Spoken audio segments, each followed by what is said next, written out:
I'm Daljinder. I'm the curator for the Making for Change Expo this year. And I came to this expo because I'm really passionate about a number of social issues and resonated with the sheer range of social issues that this programme investigates. I think if pushed, I could say something that I'm really particularly passionate about is representation, whether it's a representation of ethnic minorities, of women, of people with disabilities and people from the LGBT community or the working class, particularly with the arts. I'm really passionate about representation, not only say at lower levels or on screen when it comes to say the arts or like people who are writing books and actually creating art, but actually when it comes to senior management level, as ultimately I think there should be more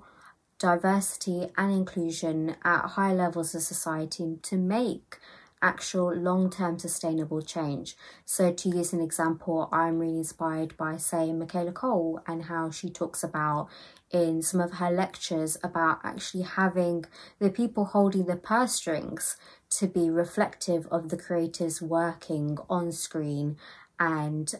sharing their stories. For me, representation, diversity, inclusion needs to work at all levels of society and not be tokenized or used as part of a trend. In other ways, I'm also really passionate about climate change. I'm really inspired to see how many young people have taken up the call to make sure we work towards a more greener and more sustainable future. And I think it's really nice to see this innovation from young people who have traditionally been discriminated against in society as being uninterested or unmotivated or just simply not clever enough in some ways to actually talk to people in positions of power. Like, for example, when you see politicians talk down to certain famous female young activists and dismiss them because of their gender and their age. I am instead inspired by the fact that the younger generations are really thinking critically about the future. And I think actually making the world a better place by making social change and social action in a more inclusive space. There's still a range of social issues that I'm otherwise passionate about, but I think for me, I'm sometimes reluctant to pick a social issue or an aspect of social change that I would define as my personal passion, because actually for me it's really important to listen to the perspectives of others and to listen to what's important to other people and realise we have the capacity to support other people and in turn they can support us with the things we're passionate about. These issues don't exist in isolation. For taking example, discrimination and climate change, one affects the other. When brown and black people across the world are more disproportionately affected by climate change that's happening now and today, for example, in Puerto Rico, I think that by putting ourselves in these narrow boxes, we actually make it more difficult to fight against the social issues plaguing our society. And ultimately, things like the Making for Change Expo shows a range of issues that we can all together work to improving.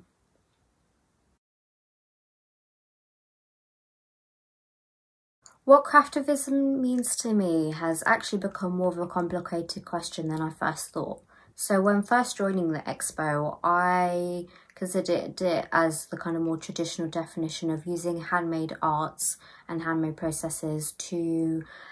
share opinions or support a political or a social movement. I think over time, this definition for me has complicated by the sheer fact that while working on the expo, the world experienced a global pandemic, and instead of being in our environment of craft space, where I would have been around more experienced mentors, I ended up having more conversations with friends and different avenues, and exploring different avenues of research. Rather than going to mentors, it would be using online spaces for me while working on Expo to inspire me, or then naturally with friends while going on voice calls and phone calls, they would naturally ask me, what are you working on? And I would explain. what I found was that while working on the expo, I really resonated with some of the issues that the young people were facing, for example, and particularly discrimination and inequality in our society that I believe pretends it's a meritocracy in the UK, but really isn't for a lot of people. And I think the past months have really shown this. Over this time and having these conversations with friends,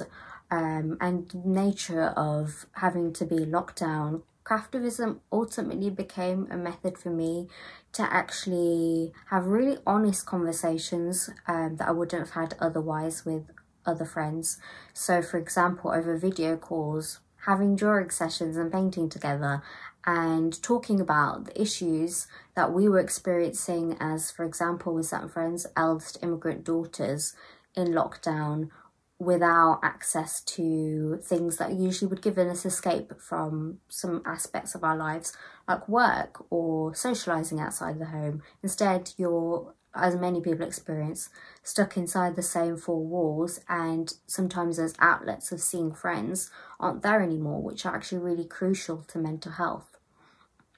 Therefore, for me, I think Craftivism ended up being a way that I could still engage with issues I was passionate about and then find a source of solace throughout this, as well as the fact that it offered me a chance to support other people that I cared about when I physically couldn't see them. So for when it came to the Black Lives Matter protests, friends who were struggling at seeing some of the news coverage, it was a chance for us to safely engage in conversations without the pressure of talking about news, and actually be really creative and still talk about the difficulties they were facing in their own lives as Black women, but actually doing something really enjoyable and nurturing at the same time. I don't think I've come to fully a conclusion on what Craftivism means to me now because of that. Initially, I came to this exhibition with very concrete ideas, but I think as the years continue and as I think more people are attracted to Craftivism who didn't naturally resonate with it. So for example, I have a nanny who used craft and was a seamstress, but it was always for monetary reasons and to survive.